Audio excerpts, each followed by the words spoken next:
sentenced to life without the possibility of parole, like Dar and Tyson and Tylee. I was sentenced to prison. I went to prison. My father got 50 to life. My mother went home in 2008. And after going to prison, I started to have like just deep, like reflections about my life, just really thinking about how I had found myself serving a life sentence in prison alongside my parents. And that those thoughts really just morphed into me desiring something different for myself. I began to make decisions in prison in opposition to the lifestyle that my family had led before.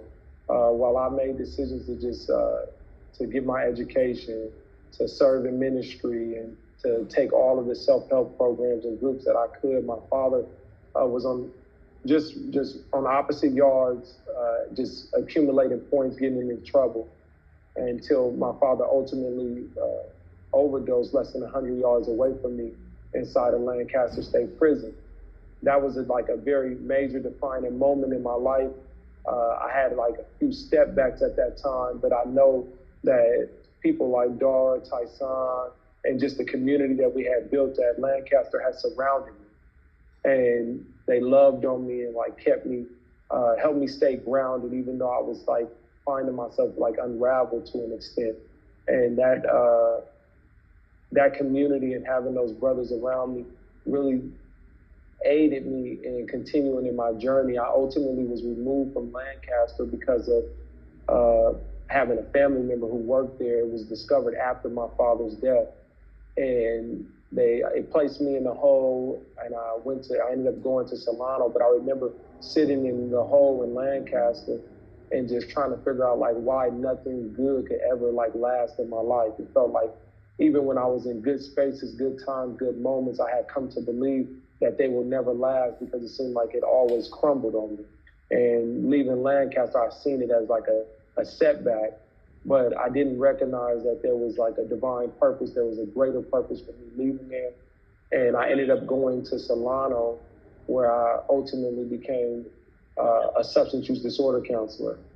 And I took a program, became a substance use disorder counselor, and I really discovered what I needed to major in school.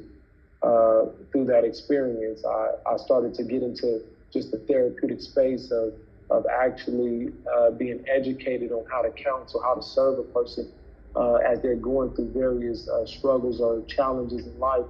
And it ultimately informed the major I chose. And like, so today I sit here preparing to go into class, a social work major in a program that I'm gonna be able to take an accelerated master's program. And it's just like, it's surreal to me. Like every moment, I've been out of prison now, roughly a little over 4 months.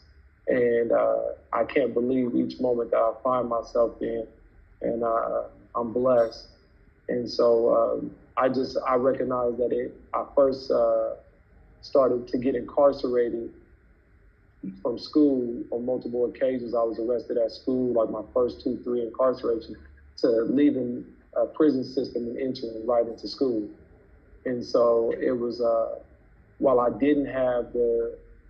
felt at times I didn't have the support to show me that this was a possibility when I was young.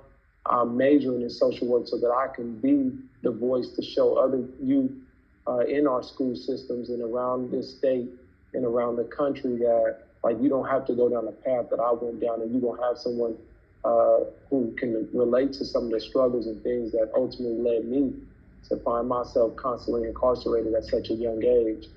And so that's just to share a little bit about myself. Thank you, guys.